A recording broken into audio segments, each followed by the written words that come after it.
ጤና ስለተከበራችሁ የህብር ሬዲዮ ቤተሰቦችና አድማጮች የዕለቱን የህብር ሬዲዮ ዜናዎችን እናሰማችኋለን። ዜናውን እናሰማችሁን ሀብታሙ አሰፋና ታምሩ ገዳነ። የዛሬ ታህሳስ 2 ቀን 2016 ዓ.ም ዜናዎችን ከማሰማታችን በፊት አርዕስተ ዜናውን እናስቀድማለን።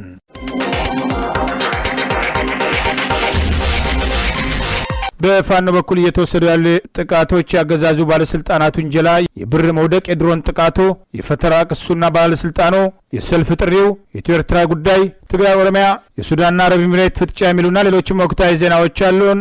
ዝርዝሩን እንሆ።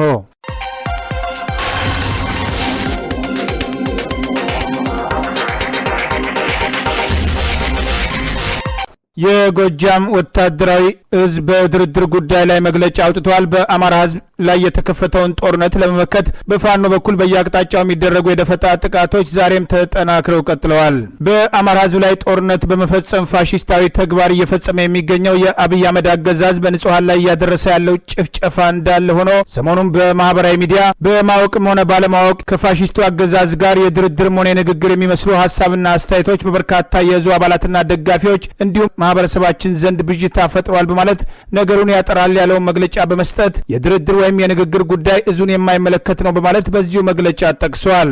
የአማራ ህዝብ ከሊቅ እስከ ደቂቅ ጾታ ሳይመርጥ ለህልውና ትግሉ ነፍጥ አንግቦ እየተዋጋ ይገኛል በማለት የፋሽስቱን አገዛዝ ወረራ ለመከላከል የሚደረጉ እንቅስቃሴዎችን ጭምር በመግለጫው የጠቀሰው የጎጃም ወታደራዊ እዝ የህልውና ትግል ወቅት አገዛዙ ባሰማራው ሰራዊት በከባድ መሳሪያ ህጻናትና አዛውንቶች ተጨፍጭፈዋል፣ መስጊድና ቤተክርስቲያን ተቃጥሏል፣ የህዝባችን ንብረት ወድሟል፣ ተዘርፏል፣ እንዲሁም አሰቃቂ ድርጊቶች በህዝባችን ላይ እየተፈጸመ ይገኛል በማለት እንደ ጎጃም ህዝብ የአማራ ህዝብ ማሸነፍ ብቻ ነው ምርጫው ብለን እናምናለን በማለት ነገር ግን የፋሽስቱ አገዛዝ መሸነፉን አረጋግጦ ድርድር የሚፈልግ ከሆነም እንኳን የትግሉ ባለቤት ከሆነው ከመላው የአማራ ህዝብ ጎጃም፣ ጎንደር፣ ወሎ፣ ሸዋና ከክልሉ ውጪ ካለው ህዝባችን እንዲሁም ከትግል አጋር ኢትዮጵያን ጋር ተመካክረን በግልጽ የምናሳውቅ እንጂ የጓዳ ቤት ድርድር የማይኖር ብቻ ሳይሆን የማይታሰብ መሆኑን በአጽንኦት እንገልጻለን ብለዋል። ቤተ እምነቶቻችንን ከሚያረክስ፣ ቤተክርስቲያንን ከሚያቃጥል፣ መስጊዶችን ከሚያወድም፣ ቄሶችን፣ ሼኮችን፣ ዲያቆናትን፣ ደረሳዎችን፣ ህጻናትና እናቶችን ከሚደፍር፣ አዛውንቶችን ከሚያርድ የጠላት ኃይል ጋር የተሰለፋችሁ የጸጥታም ሆነ የፖለቲካ አመራሮች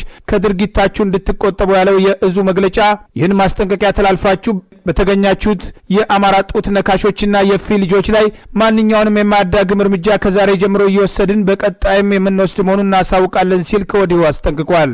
በጎጃም እዝ የትእዛዝ ሰንሰለት ውስጥ ማንኛውም አካል እንደ ልቡ ልዩነቶችን እያሰፋ አደረጃጀት መያዝም ሆነ መንቀሳቀስ እንደማይችል በማስታወቅ ባለፈው በመግለጫ ጥሪ ያቀረበላቸው ወገኖች ምላሽ እንዲሰጥም በዚሁ መግለጫ ጠቅሷል። ተሽከርካሪዎችን በተመለከተ የመኪኖች እንቅስቃሴ በመጠቀም የጨፍጫፊው ኃይል ደህንነቶችና ጥቃት አድራሾችን እያሰማራ በድሮና በሜካናይዝ ከሞርተር እስከ ቢኤም በከባድ መሳሪያ ንጹሃንን እየጨፈጨፈ የሚገኘውን አገዛዝ እንቅስቃሴ ለመግታት ተግባራዊ መሆኑን የጠቀሰው መግለጫ በመገናኛ ብዙሃን በአደባባይ ሸቀጦች ስንዴን ጨምሮ መድኃኒት ወደ አማራ ክልል እንዳይገባ ትእዛዝ መስጠቱን በመጥቀስ በተቃራኒው ከከሰል እስከ ማርና ቅቤ ከስንዴ እስከ ጤፍ ድረስ ከፍተኛ በጀት ተመድቦ እየተገዛ ሲሆን ዓላማውም ጦርነቱን በማራዘም የአማራን ህዝብ በረሃብ አለንጋ እንዲረግፍና በኢኮኖሚው እንዲዳከም በመዋቅራዊ መንገድ ታቅዶ እየተሰራ በመሆኑ ይህንን እንቅስቃሴ መክታት አስፈላጊ መሆኑንም መግለጫው ጠቅሷል። የፋሽስቱን ዙፋን ጠባቂ የሆነው ኃይል ከክልሉ እስኪወጣ ድረስ ምንም አይነት እንቅስቃሴ እንደማይደረግ በአጽንኦት መግለጽ እንፈልጋለን ያለው እዙ የተሽከርካሪ ባለንብረቶች በማወቅም ሆነ ባለማወቅ የዚህ እኩይ ተግባር ተሳታፊ ሆናችሁ እንዳትገኙ እያሳሰብን ይህንን መመሪያ ተላልፎ በተገኘ ተሽከርካሪ ላይ ለሚወሰደው እርምጃ ኃላፊነቱን ራሱ አሽከርካሪው ወይም የተሽከርካሪው ባለቤት ይወስዳል በማለት የጎጃም ህዝብ ባወጣው በዚሁ መግለጫ ጠቅሷል። ይህ በእንዲህ እንዳለ በአማራ ህዝብ ላይ የተከፈተውን ጥቃት ለመከላከል በተለያዩ አቅጣጫዎች እየተደረጉ ያሉ የደፈጣ ጥቃቶች ዛሬም ተጠናክረው የቀጠሉ ሲሆን የአገዛዙ ወታደራዊ አዛዦች የውጭ ኃይሎች የመረጃ ድጋፍ ያደርጉላቸዋል የሚል ክሶችም ማቅረባቸው ታውቋል። በምስራቅ ጎጃም በደባይ ጥላን ወረዳ ወደ ነቆይና ደብረ ኢየሱስ ቀበሌዎች የተንቀሳቀሰው የአገዛዙ ሰራዊት በንጹሃን ላይ ጭፍጨፋ ለማድረግ ሲንቀሳቀስ በተወሰደበት ድንገተኛ የደፈጣ ጥቃት ባለበት እንዲቀር ሲሆን በበቅሎ የተጫነ ተተኳሾቹ ለፋኖችን አስረክበው የቀረው ኃይል ቢቸና ከተማ መግባቱም ታውቋል። በተጨማሪ በተጣለ ሌላ የደፈጣ ጥቃት በፈንድቃ ጎዛምንና በአምበር ጫካ ለጥቃት ሲንቀሳቀሱ በነበሩ የአገዛዙ ወታደሮች ላይ ከባድ ጉዳት መድረሱም ታውቋል። በደቡብ ወሎም ወግዲ ወረዳ ጎንጂ ላይ በወግዲና በደራ አማራ ፋኖች የአገዛዙ ወታደሮች በአካባቢው በተሰነዘረባቸው ጥቃት ከፍተኛ ጉዳት እንደደረሰባቸው ታውቋል። ከአውሮፓ አበዳሪ ኩባንያዎች የተገኘ የ1 ቢሊዮን የአሜሪካን ዶላር ቦንድ ሽያጭ ጋር በተያያዘ በትላንትናው ዕለትም የ33 ሚሊዮን ዶላር ወለድ መክፈልም የተሳናት ኢትዮጵያ የብር መግዛት አቅሟ ማሽቆልቆሉም ተሰማ። ኢትዮጵያም ከ9 ዓመት በፊትም ተበድረዋለችም የተባለው የ1 ቢሊዮን ዩሮ ቦንድ 33 ሚሊዮን ዶላር ወለድ በተባለው ጊዜ ለመክፈል ያለመቻሏ በአበዳሪ ኩባንያዎች ዘንድ በኢትዮጵያ ላይ አመኔታም ሊያሳጣቸው ያደርጋልም የሚል ብርቱ የኢኮኖሚ ተጠባቢያኖች ስጋትም አይሏል። ዕዳ መሆኑ አይቀሬ ቢሆንም ኢትዮጵያም ጊዜው ይፍጅ እንጂ ከአበዳሪ ኩባንያዎች የተገኘው ብድሯን መክፈሏም ባይቀርም ኢትዮጵያም የተባለውን ዕዳ በፍጥነትም ካልከፈለች በአበዳሪዎች እይታ መልካም ገጽታም ከተነፈጉት ምዕራብ አፍሪካዊቷ ጋናና ከስሪላንካም ጎራ ልትካተት ትችላለች የሚል ስጋትም አሳድሯል። የፖለቲካው ትኩሳትም ለኢኮኖሚው መራድም ገጽታ መሆኑ በሚስተዋልበት በዚህ ወቅት የአሜሪካን ዶላር በኢትዮጵያ ህጋዊ ገንዘብ 53 ብር ሲመነዘር ቆይቶ አሁን ላይ አንድ የአሜሪካን ዶላር በ55.67 ሳንቲም የመመንዘሩ ጉዳይ የኢትዮጵያ ብር የመግዛት አቅምን በእጅጉ መዳከሙን ይህ የውጭ አገራትም ጋር ያለውን የብር የልውውጥ አቅም በእጅጉ መውደቁን በኢኮኖሚ ላይ ከባድም ዱብዳም ሊፈጥር ይችላልም የሚል ስጋቶችም ተበራክተዋል። የእርስ በርስ ጦርነትም ኮሮና ወረርሽኝና ድርቅ እንደዚሁም ጎርፍ አደጋዎች የተደቀኑበት ኢትዮጵያም ቀጥሎም የናይጄሪያው ህጋዊ ገንዘብ ኒያራም ከአሜሪካም ዶላር ጋርም ተመሳሳይ የውጭ አገራት ህጋዊ ገንዘብ ጋር ያለው የምንዛሬ አቅም በእጅጉ መዳከሙም ተስተውሏል። በአማራ ክልል መሃል ሳይንት ወረዳ በተፈጸመው የድሮን ጥቃት በርካታ ሰዎች መገደላቸውን ነዋሪዎች አረጋገጡ። የመከላከያ ሰራዊት ኤታማጆር ሹም የተባለው ጭፍጨፋው እንደሚቀጥል ተናግረዋል። በአማራ ክልል ደቡብ ወሎ ዞን እሁድ ህዳር 30 ቀን 2016 ዓ.ም የተፈጸመውን 2 የድሮን ጥቃት ተከትሎ በርካታ ሰዎች መገደላቸውን ነዋሪዎች ዛሬ ለቢቢሲ አረጋግጠዋል። በአካባቢው የድሮን ጥቃት መፈጸሙንና በንጹሃን ላይ ጭፍጨፋ መፈጸሙን አስቀድሞ የዘገብን ሲሆን በዞኑ መሃል ሳይንት ወረዳ ልዩ ስማቸው መሳለሚያና ቀይ ዋሻ በተባሉ አካባቢዎች ላይ በተፈጸሙ የድሮን ጥቃቶች የተገደሉ ሰዎችን በተመለከተ ትክክለኛ አሃዝ ለማወቅ ባይቻልም የሟቾች ቁጥር 40 እንደሚደርስ ዛሬ ቢቢሲ ያነጋገራቸው 5 የአካባቢው ነዋሪዎች መግለጻቸውን ዘግበዋል። ከወረዳው ዋና ከተማ ደንሳ በግምት 10 ኪሎ ሜትር ይርቃል በተባለውና ልዩ ስሙ መሳለሚያ ወይም ወርቅ ማውጫ በተባለ ስፍራ በተሽከርካሪ ለፋኖ ስንቅ እያቀረቡ ነበር የተባሉ ያልታጠቁ በርካታ ወጣቶች መገደላቸውም ተጠቅሷል። በጥቃቱ ቢያንስ በትንሹ 30 የአካባቢ ወጣቶች መገደላቸውን የተናገረው ስሟ ለደህንነቷ ሲባል እንዳይገለጽ የጠየቀች የአካባቢ ነዋሪ የድሮን ጥቃቱ ኤፍኤስአር በተባለ ጭነት ተሽከርካሪ እየተጓዙ ያለ ምሽት 12 ሰዓት ገደማ መፈጸሙን ጠቅሳለች። አብዛኞቹ የተገደሉት በ10ዎቹና በ20ዎቹ ዕድሜ ውስጥ የሚገኙ ወጣቶች ናቸው ስትል በድሮን ስለተገደሉት ወጣቶች ተናግራለች። በአካባቢው ፋኖ ለአንድ ወር ገደማ መቆየቱ የሚናገሩ ሌላው ስማቸው እንዳይጠቀስ የፈለጉ የአካባቢው ነዋሪ ቅዳሜና እሁድ በፋኖና በመከላከያ ሰራዊት መካከል ከባድ ውጊያ እንደነበርም አረጋግጠዋል። በአማራ ክልል ደቡብ ወሎ አማራ ሳይንት ላይ መሃል ሳይንት መገንጠያ ላይ በለጩማ በተባለ አካባቢ ውጊያው መካሄዱን የተናገሩት ነዋሪው ወጣቶች ለፋኖ እገዛ ለማቅረብ በሚል ሲንቀሳቀሱ እንደነበርም ጠቅሰዋል። ፋኖ ጥቃቱ በተሰነዘረበት ወቅት ከተማ ውስጥ እንዳልነበር መኪና ውስጥ አብረው 2-3 የታጠቁ ሰዎች አይተናል። ሌላው ግን መኪና ላይ የነበረው ሁሉም ያልታጠቀ ወጣት ነው በማለት በንጹሃን ላይ የተወሰደውን ጭፍጨፋ አጋልጠዋል። ከ8 ሰዓት ጀምሮ ድምጿ መቅረብ ጀመረ። ድምጽ ይሰማ ነበር። ፎቶ እያነሳች ነው የሚል ነበር። ፈርቶ ወደ ሱቆች የተጠለለም ነበር ያሉት ነዋሪዎች ከ30 እስከ 35 የሚደርሱ ሰዎች ሳይገደሉ እንዳልቀረም ግምታቸውን ሰጥተዋል። በአካባቢው በተደጋጋሚ በተደረገ የድሮን ጥቃት በርከት ያሉ ሰዎች መገደላቸውን ጠቅሰን መዘገባችን አይዘነጋም። ይህ በእንዲህ እንዳለ የቀድሞ ምርኮኛና የመከላከያ ሰራዊቱ ኤታ ማጆር ሹም ብርሃኑ ጁላ ለአገዛዙ መገናኛ ብዙሃን በሰጠው መግለጫ ላይ በንጹሃን ላይ የሚፈጸመውን የድሮን ጭፍጨፋ ሆን ብለው እያካሄዱ መሆናቸውንና ድሮንን እንደ ክላሽ እንደሚቆጥሩ የድሮን የገዛ ነው ልንጠቀምበት ነው ማለት በንጹሃን ላይ የሚደረገው ጭፍጨፋ ተጠናክሮ እንደሚቀጥል በሰጠው ቃለ መጠይቅ አረጋግጧል። ብርሃኑ ጁላ እርስ በርሱ የሚጣረስ ያለበትን ኃላፊነት ግምት ውስጥ ያላስገባና በአማራ ሕዝብ ላይ ያለውን ጥላቻ ዛሬም ያለቀቀው የአገዛዙ መከላከያ ሰራዊት እንደ መከላከያ ሰራዊት እንደማይቆጠር የበለጠ የሚያረጋግጥ መሆኑን ንግግሩን ተከትሎ የተለያዩ አስተያየቶች እየተሰጡ ይገኛል። ንግግሩ አስቀድሞም ብርሃኑ ጁላ የሚመራው በኦሮሞ ብልጽግና ፓርቲ የበላይነት የሚታዘዘው አገዛዝ መከላከያ ሰራዊት ለንጹሃን ጭፍጨፋ ተጠያቂ መሆኑን የሚያረጋግጥና ይህንን ጨፍጫፊ ሰራዊት እንደ አገር መከላከያ እንዳይቆጠር ሲቀርቡ የነበሩ ወቀሳዎችን የበለጠ የሚያጠናክርና በተግባርና በንግግራቸው ይህንኑ እነ ብርሃኑ ጁላ እያረጋገጡ መሆኑ እየተገለጸ ይገኛል። ድሮን እኮ የተሰራው ለጦርነት ነው፣ ለውጊያ ነው። ድሮን የተሰራው የገዛ ነው ልንዋጋበት ነው እንጂ ድሮን አለን እያልን በሚዲያ ልንገልጸው አይደለም። የጦር መሳሪያ ነው። ልክ እንደ ክላሽ ያቅሙን ይሰራል፣ ሌላውም ያቅሙን ይሰራል፣ ድሮንም የራሱን ስራ ይሰራል። ድሮን እኛ የምንጠቀመው ለስብስብ ኢላማ ነው። በወታደራዊ አባባል ስብስብ ኢላማ የሚባል ነገር አለ። ስብስብ ኢላማ ማለት የጠላት ጠንካራ ቋጠሮ ማለት ነው። የጽንፈኛው ስብስብ ስናገኝ እንመታለን በድሮን። ገጥመዋል እኮ እኔ መሳሪያ ሊመርጥለት ነው። አይ ድሮን ተውና ክላሽ ለክላሽ እንግጠም ነው እያለ ያለው። የጠላት ስብስብ ሲገኝ ግን ይተኮሳል። ደግሞ ድሮንም ይሄን ኃይል ተጠቅመናል ብዬ ሊወስድ አልችልም። ባለን አቅም ልክ አልተጠቀምንም። በአማራ ብሔራዊ ክልላዊ መንግስት ለታጠቁ ኃይሎች በ7 ቀናት ውስጥ በሰላማዊ መንገድ እጃቸውን ለመንግስት በመስጠት ሰላማዊ ህይወት ይኑሩ የሚል ጥሪ ማቅረቡም ተገለጸ። የክልሉ የመንግስት ኮሚኒኬሽን ቢሮ ኃላፊው መንገሻ ፋንታው ዶክተር ዛሬ በሰጡት መግለጫ ባለፉት ወራት በመከላከያ ሰራዊቱና በፋኖ ታጣቂዎች መካከል የተካሄዱ ውጊያዎች በክልሉ ሰብአዊና ቁሳዊ ውድመት ማስከተላቸውን ጠቅሰው የክልሉ መንግስት ከአስቸኳይ ጊዜ አዋጁ ጠቅላይ መምሪያ እዝ ጋር በመነጋገር ተጨማሪ የደም መፋሰስን ለማስቀረትና ሰላምን በዘላቂነት ለማጽናት እንዲቻል የሰላም እድል እንዲፈጠር ተወስኗል ብለዋል።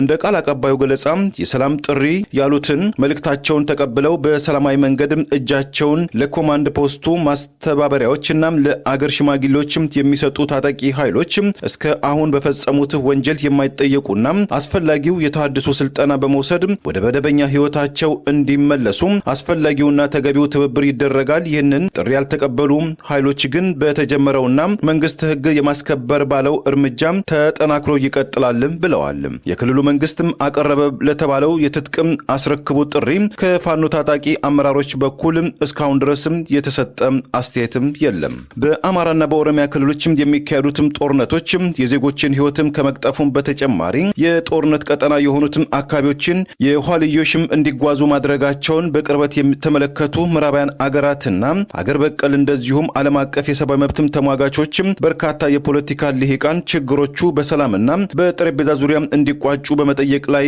እንደሚገኙ መዘገባችን አይዘነጋም። የአብይ አህመድ አገዛዝ አቶ ታዬን ማሰሩ ሳይሆን አስገራሚ የፈጠራ ክሱ ብዙዎችን አነጋግሯል።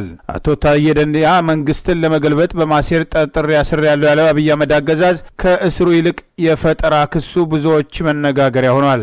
ከሰላም ሚኒስትር ዴኤታነታቸው ትላንት ሰኞ በአብይ አህመድ ትዕዛዝ የተነሳው አቶ ታዬ ደንደዓ መንግስትን ለመጣል በማሴር ተጠርጥሮ በቁጥጥር ስር መዋሉን የአገዛዙ ጸጥታና ደህንነት ግብረ ኃይል ዛሬ በሰጠው መግለጫ አስታውቋል። አቶ ታዬ ደንደዓ ላይ ክትትል ሳደርግ ቆይቼ ሸኔ እያለ ከሚጠራው የኦሮሞ ነጻነት ሰራዊት አመራሮች ጋር ግንኙነት በመፍጠር መንግስትን ለመጣል ሲያሴር ነበር ሲል ለአገዛዙ መገናኛ ብዙሃን ይሄው ግብረ ኃይል የሰጠው መግለጫ ይጠቅሳል። ኮኔክሽን አመራሮችና በሽብር ወንጀል ከተጠረጠሩ ጽንፈኛ ኃይሎች ጋር ትስስር በመፍጠር መንግስትን በአመጽ በሽብርና በትጥቅ ትግል ለመጣል ሲያሴር ተደርሶበታል በማለት በአዲስ አበባ የተጠራው ሰላማዊ ሰልፍ ለምን ቀረ በሚል የሰጠውን አስተያየት ከስልጣን መነሳቱን ተከትሎ አብይ አህመድ ህዝብና ህዝብ ለማጫረስ የሚሰራ ጨካኝ መሆኑን ትላንትና በማህበራዊ ገጹ ተቃውሞ ያቀረበ ሲሆን እስር ሊመጣ እንደሚችል የተጠቀሰ ቢሆን በየትኛው ህግ ይጠይቁኛል፣ የህግ የበላይነት የለም በማለት ተቃውሞ ማቅረቡ አይዘነጋም። ትላንት የሰላም ሚኒስትር ዴኤታ የነበረውና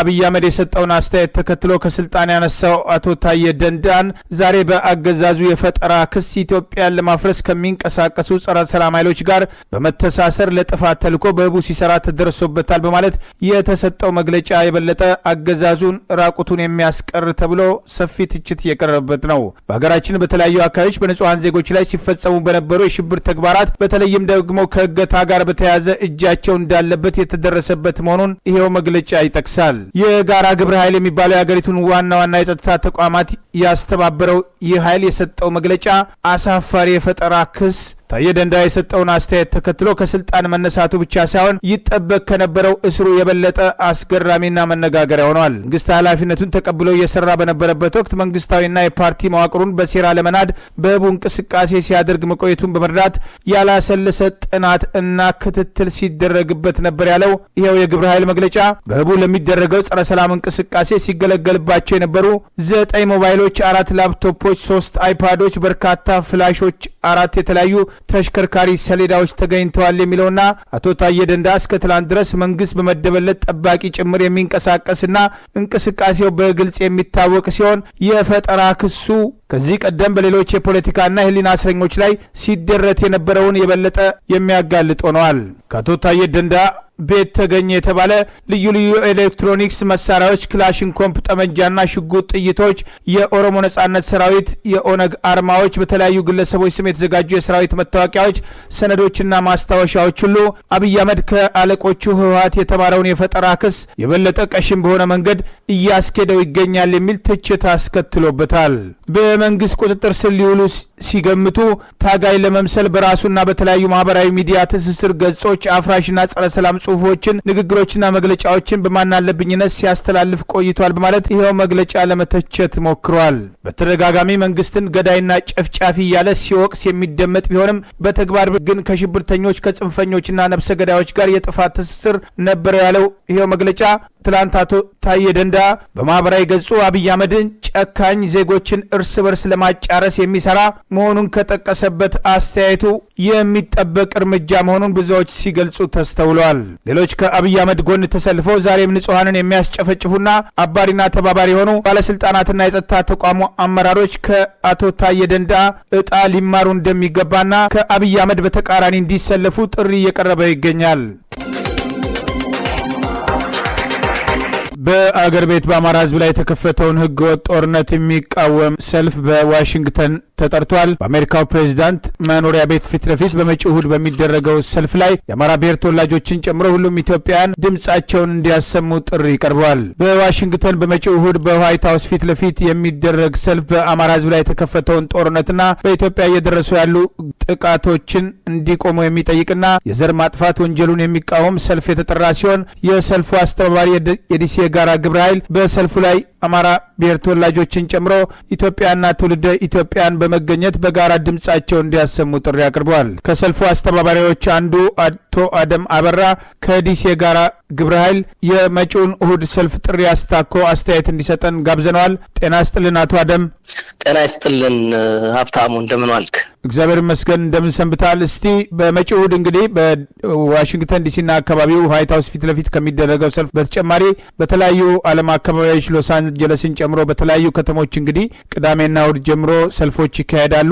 በእናንተ በዲሲ የጋራ ግብረ ኃይል የተጠራው ሰልፍ ዋና ዓላማ ምንድን ነው? በዚህ ሰልፍ ላይ እነማን ናቸው የሚገኙት? እሺ፣ በጣም እናመሰግናለን ሀብታሙ ለምታደርገው ሁሉ ለዚህ ህዝብ ለዚህ ወገን እየተደረገበት ያለውን ነገር ድምጽ በመሆንህ በጣም እናመሰግናለን። እንግዲህ ወደ ዝግጅቱ ስመጣለህ ያው በየጊዜው ተደጋጋሚ የምናደርገው የተቃውሞ ሰልፍ አለ። ያንን ደግሞ የምናደርገው ኢትዮጵያ ውስጥ በጣም አረመኔያዊ የሆነ በጣም ሳቬጅ የሆነ ኃይል አለ። ያንን ኃይል ወንጀሉን እና የሚያደርገውን ጭፍጨፋና ሰቆቃ ለዓለም ማሳወቅ ነው። ተስፋ ሳንቆርጥ ወይም ደግሞ አያልሰሙንም ዛሬ ብለን ሳንቆም እስከ መጨረሻው ድረስ ህዝቡ ወገናችን እየተፋለመ ያለውን ነገር ያለውን እየደረሰበት ያለውን ሰቆቃ ፋንም ደግሞ ጋልሞት ባይ ተጋዳይ ሆኖ የሚያደርገውን ትግል ለመደገፍ ነው ያደረግን ያለነው። እንግዲህ እኛ የዲሲ የጋራ ግብረ ኃይል ነን። እንግዲህ ከሁሉም አካባቢ ከተለያየ አካባቢ አብረውን የሚቀላቀሉን የተለያዩ አደረጃጀቶችም ሊኖሩ ይችላሉ። እነዚህ በዋናነት ያዘጋጀነው የዲሲ የጋራ ግብረ ኃይል እንደተለመደው እኛ ነን ማለት ነው። ከልብ አመሰግናለሁ። በሌሎች አካባቢዎች የተጠሩ ሰልፎችም አሉ። ሰልፉን ከሌጥራው ሳይሆን በአጠቃላይ የአማራ ህዝብን ጨምሮ በአሁኑ ወቅት እየደረሱ ያሉ ችግሮችን ለማንጸባረቅ ከሆነ በአማራ ህዝብ ላይ እየደረሰ ያለውን ጉዳት፣ ይሄ ሁሉ ጭፍጨፋ፣ ይሄ ሁሉ ጥቃት እየተፈጸመ በውጭ የሚገኘው ኢትዮጵያውያን ዝምታ መርጠዋል፣ ምነካቸው የሚል ወቀሳ ይቀርባል። በሌላ በኩል እንዲህ አይነት ሰልፎች ሲጠሩ ደግሞ እርስ በርስ የሚነሱ ጥያቄዎች ወደ ጎን በማድረግ በጋራ መቆም እንዳለ ጥሪ ይቀርባልና የዲሲ የጋራ ግብረ ኃይል በዚህ ሰልፍ ላይ እነከሌ ይገኙ እነከሌ ያገኙ የምትሉት ክልከላ አለ ወይ? በዚህ አጋጣሚ የምታቀርቡት ጥሪ ሳለ ወይ?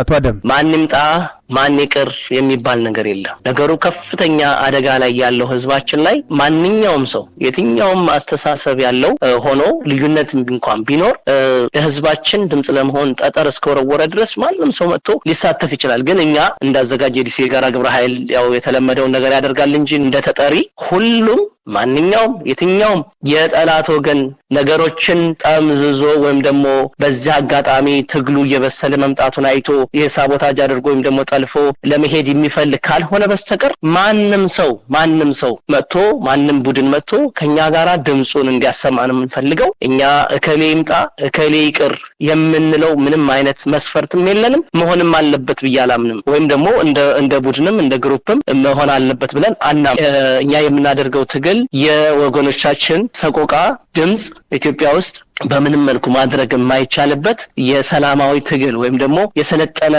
አስተሳሰብና የሰለጠነ ትግል ሙሉ በሙሉ መዘጋት ብቻ ሳይሆን ጭልምልም ብሎ የደነጋገዘበት ዘመን ላይ ነው ያለነው። ወገናችንም አማራው በአሁኑ ሰዓት እየታገለ ያለው እንዲህ አይነት አረመኔ የሆነ ስርዓትና መዋቅር ስላለን ስለዚህ እኛ ደግሞ ወገናችን እየታገለ ወገናችን እየደማ የቆሰለ ባለበት ሲቪሊያንስ ፋኖ ያው ታጥቆ ነው የሚታገለው ግን ፋኖን ሳይሆን በሙሉ ንጹሃንን ያረደ የረሸነ ያለን ስርዓት መዋጋት ይሄ በእምነትም ሆነ በሰብአዊነት የሚያስጠይቅ ነውና ይሄንን ሁሉ አጠናክሮ ይሄ ገብቶት ይሄን አምኖበት የሚመጣ ኃይል ሁሉ ከኛ ጋር እንዲቆም አሁንም ጥሪያችንን እናቀርባለን። ማንንም አንገፋም ማንንም ደግሞ ተለይቶ እንዲመጣ አንፈልግም። ከልብ አመሰግናለሁ አቶ አደም አበራ ዲሲ የጋራ ግብረ ኃይል እንግዲህ በመጪው እሁድ በዲሲና አካባቢ የምትገኙ ዋይት ሃውስ ፊት ለፊት ማለዳ ላይ የሚደረገው የተቃውሞ ሰልፍ እንድትቀላቀሉ ጥሪ ቀርቧል። ከዋሽንግተን ዲሲ በተጨማሪ መጪው ቅዳሜና እሁድ እንግዲህ ሎስ አንጀለስን ጨምሮ በኒው ጀርሲና በሌሎችም ከተሞች የሚደረጉ የተቃውሞ ሰልፎች አሉ። በዚያ ላይም እንዲሳተፉ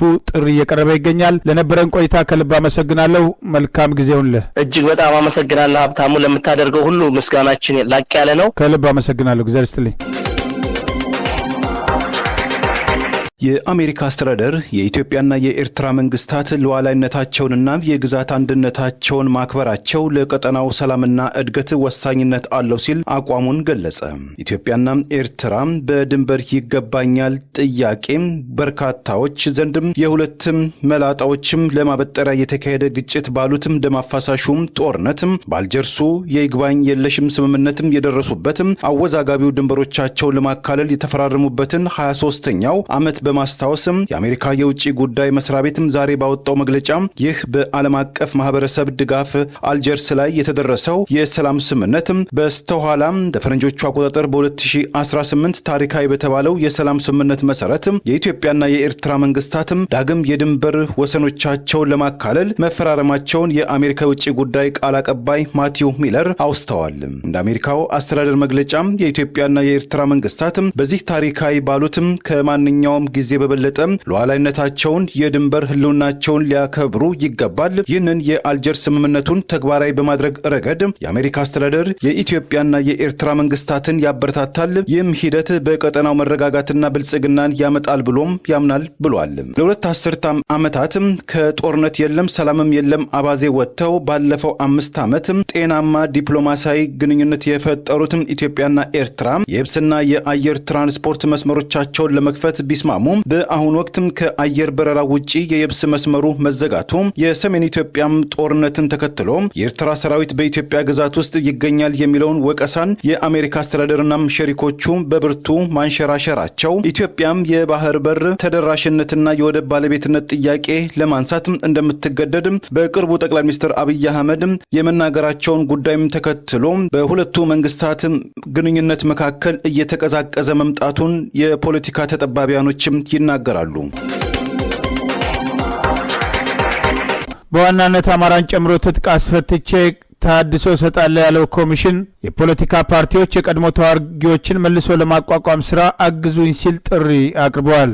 በደቡብ አፍሪካ ፕሪቶሪያ ተደረገ የተባለውን ስምምነት ወደ ጎን በማድረግ አብይ አህመድ ህወሓት ትጥቅ እንዳይፈታ ውሳኔ ላይ ደርሶ በአማራ ህዝብ ላይ ጦርነት ለመክፈት በተዘጋጀበት ወቅት አማራን ትጥቅ ለማስፈታት ዝግጅት መደረጉንና የኦሮሚያ ክልል ትጥቅ ወደፊት አስፈላጊ ሲሆን ይፈታል በማለት ምላሽ ሰጥተው የነበሩት የታድሶ ኮሚሽን ኮሚሽነር አምባሳደር ተሾመ ቶጋ የፖለቲካ ፓርቲዎች የቀድሞ ተዋጊዎችን መልሶ ለማቋቋም ስራ አግዙኝ ሲሉ በዛሬው ዕለት ከፓርቲዎች ጋር በተደረገ ውይይት ጥሪ አቅርበዋል። በአማራ ህዝብ ላይ ጦርነት የከፈተው የአብይ አህመድ አገዛዝ አማራን ትጥቅ ለማስፈታት የከፈተው ጦርነት ውጤት እያመጣ ባይሆንም በንጹሃን ላይ በድሮን በከባድ መሳሪያ የሚያደርገውን ጭፍጨፋ አጠናክሮ በቀጠለበት ወቅት የብሔራዊ ታድሶ ኮሚሽን የቀድሞ ተዋጊዎችን ትጥቅ በማስፈታት ለማስፈታት መልሶ ለማቋቋም የፖለቲካ ፓርቲዎች የሚኖራቸው ሚና በሚል ዛሬ በአዲስ አበባ ውይይት አድርጓል። ከፕሪቶሪያ የሰላም ስምምነት በኋላ የቀድሞ ተዋጊዎችን ትጥቅ ማስፈታት በዘላቂነት ለማቋቋም በሚኒስትሮች ምክር ቤት ጸደቀ የተባለውን አዋጅ መሰረት አድርጎ የተቋቋመው ኮሚሽነር አምባሳደር ተሾመ ቶጋ በመንግስት በኩል የቀድሞ ተዋጊዎችን ትጥቅ በማስፈታት መልሶ ለማቋቋም የተጀመረው እንቅስቃሴ በጥሩ ሂደት ላይ ይገኛል በማለት ሐሰተኛ ማብራሪያ መስጠቱም ከወጡ ዘገባዎች ለማየት ተችሏል። ከዓለም አቀፉ አሰራር ጋር ሲነጻጸር የዘገየ ነው ያለው ኮሚሽነሩ በፍጥነት ለማቋቋም ካለን ፍላጎት አንጻር ውስንነት አለብን። የመልሶ ማቋቋም ስራው ከፍተኛ ሀብትና የፋይናንስ የሚጠይቅ በመሆኑ የጋራ ትብብርና ጥረት ይጠይቃል ብለዋል። የፖለቲካ ፓርቲዎች ልዩነትን በሰላማዊ መንገድ መፍታት የሚቻልበትን አውድ በመፍጠር ለመልሶ ማቋቋም ስራው ያግዙኝ ሲል ጥሪ ያቀረበ ሲሆን የፖለቲካ ፓርቲዎች የጋራ ምክር ቤት ዋና ጸሐፊ ደስታ ጥላሁን የጋራ ምክር ቤቱ ግጭት ባለባቸውና የታጠቁ ኃይሎች ትጥቃቸውን ፈተው ወደ ውይይት እንዲመጡ እንሰራለን፣ ለመልሶ ማቋቋም ስራው እገዛ እናደርጋለን ሲል ተናግሯል።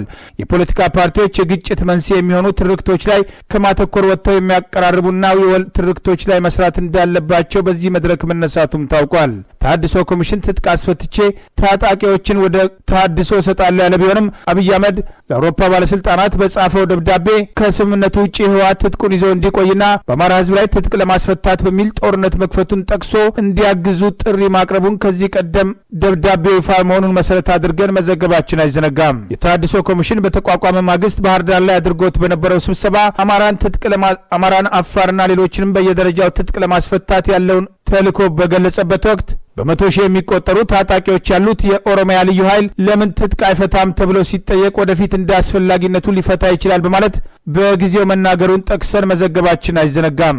አገዛዙ ሰሞኑን በሰላም ስም ቅስቀሳ በማድረግ ሰላም ፈላጊ መስሎ ለመታየት የሚያደርገውን እንቅስቃሴ አጠናክሮ መቀጠሉና ኮማንድ ፖስቱ ሳይነሳ የአገዛዙ ጨፍጫፊ ሰራዊት ከአማራ ክልል ሳይወጣ በሰላም ስም ታጣቂዎች ትጥቃቸው እንዲፈቱ አብይ አህመድ ፍላጎት እንዳለውና ይህንን እቅድ ለማስፈጸም እየተንቀሳቀሰ መሆኑን መረጃዎችን ጠቅሰን መዘገባችን ይታወሳል።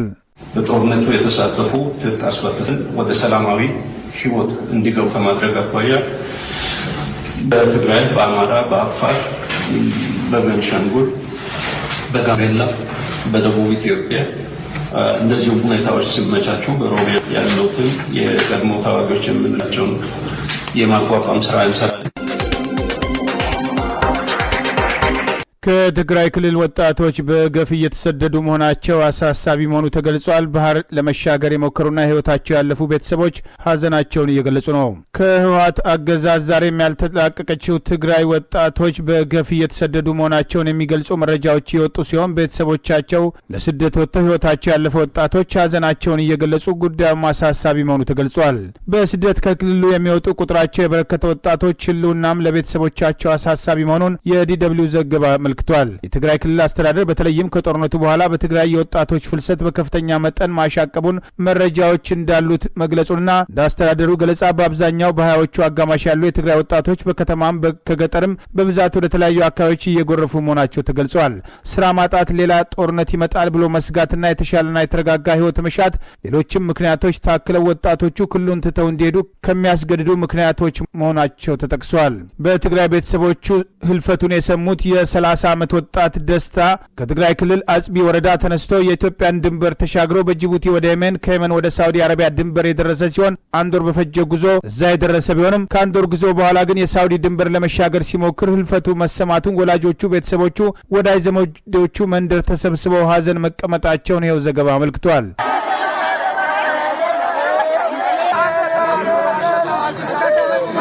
ይህ ሀዘን በስደት ወደ ሳውዲ ለመግባት ሲሞክር በሳውዲ አረቢያ ድንበር ጠባቂዎች እንደተገደለ ለተነገረለት ወጣት የተደረገ ባህላዊ የለቅሶ ስነ ስርዓት ነው።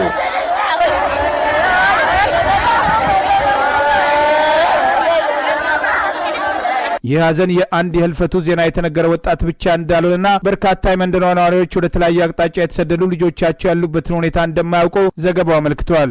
አለም ህሉፍ የተባሉት የገጠሯ ቀበሌ አስተዳዳሪ በአካባቢው የከፋ ማህበራዊ ቀውስ መፈጠሩን ገልጸው ከወረዳው አስተዳደር እንደተሰማው በአንድ ዓመት ውስጥ ከትንሿ አጽቢ ወረዳ ብቻ ከ500 በላይ ወጣቶች ወደ ተለያየ አገራት መሰደዳቸው ተገልጿል። በትግራይ በተለይም ከጦርነት በኋላ የወጣቶች ስደት በከፍተኛ መጠን እየታየ እንደሚገኝ እና የትግራይ ወጣቶች ስራ ማጣት፣ ሌላ ጦርነት በመስጋት የተሻለና የተረጋጋ ህይወት በመሻት በሌሎችም ምክንያቶች አካባቢያቸውን ለቀው መሰደዳቸው እየጨመረ መምጣቱ ተገልጿል። ብዙ የሚባል ወጣት ሴትም ወንድም ሁሉ ወደ ስደት እየሄደ በመንገድ ላይ በብዙ ምክንያት በውሃ ጥማት ድርቅ ምክንያት ሁሉም ነገራት ወሰው እየተጓደለ የሞተ የተቀዘፈ መንገድ ላይ ብዙ ሰው ነው ያለቀ ነው። ባለፈው ሳምንትም በዚህ ቀበሌ 2 ነበሩ እንደዚህ አይነት ከሱ መጥተው ሀዘናቸው በዚህ ተካሂዷል። ባለፈ በሰኞና በቅዳሜ ማለት ነው።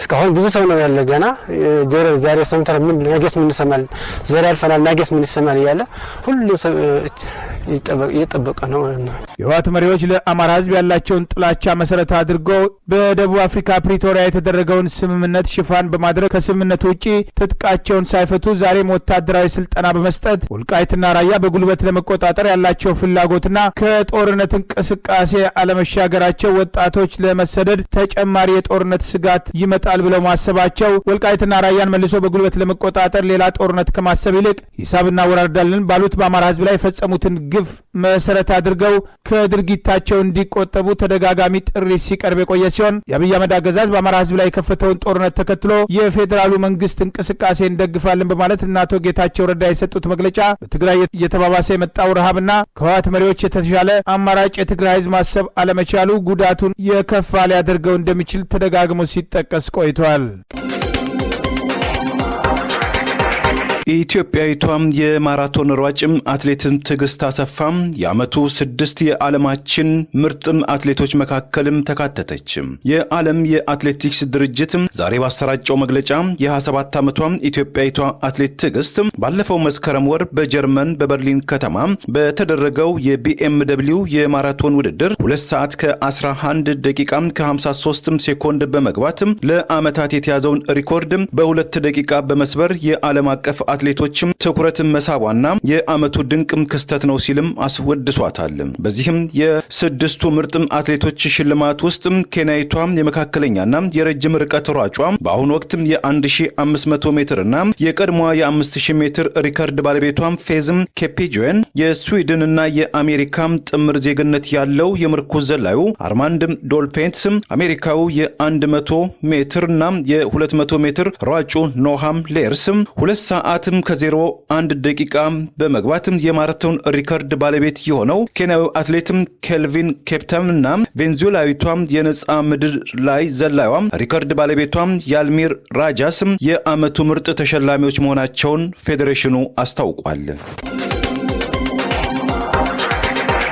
የአብይ አህመድ አገዛዝ ወታደሮችና የኦሮሚያ ልዩ ኃይል የሚባሉት በምስራቅ ወለጋ ሰላማዊ ሰዎችን እንደሚገድሉና እንደሚዘርፉ የሚጠቅሱ መረጃዎች መውጣት ጀምረዋል። በተደጋጋሚ በአማራ ብሔር ተወላጆች ላይ ያነጣጠረ ጥቃት ሲፈጸምበት በነበረው ምስራቅ ወለጋ ሀሮ ለሙ ወረዳ የአብይ አህመድ አገዛዝ ወታደሮችና የኦሮሚያ ልዩ ኃይል የሚባሉት ታጣቂዎች በሰላማዊ ሰዎች ላይ ጥቃት እያደረሱ የግለሰቦች ንብረት እየዘረፉ ደብድበው ገንዘብ እስከ መቀበልና እስከ መዝረፍ በአደባባይ እስከ መግደል መድረሳቸውን የሚገልጹ መረጃዎች እየወጡ ይገኛል። በኦሮሞ ህዝብ ላይ የሚፈጸሙ ጥቃቶችን የሚያጋልጡ ማህበራዊ ገጾችና ግለሰቦች ከአካባቢው ያገኙትን መረጃ በፎቶግራፍ ጭምር በማስደገፍ እየገለጹ ሲሆን በምስራቅ ወለጋ በአሁኑ ወቅት ሀሮ ሊሙ ወረዳ ላይ በአገዛዙ ወታደሮችና የኦሮሚያ ልዩ ኃይል በሚባሉት ጭምር በሰላማዊ ሰዎች ላይ እየተወሰደ ያለው ጥቃት ተጠናክሮ መቀጠሉን በዚህም 8 ሰዎች በግፍ መገደላቸውና ንብረታቸው ጭምር በአገዛዙ ወታደሮች መዘረፉን የሚገልጹ መረጃዎች መውጣት ጀምረዋል። ከተገደሉ ሰዎች መካከል ድሪባ ዋቀሪ፣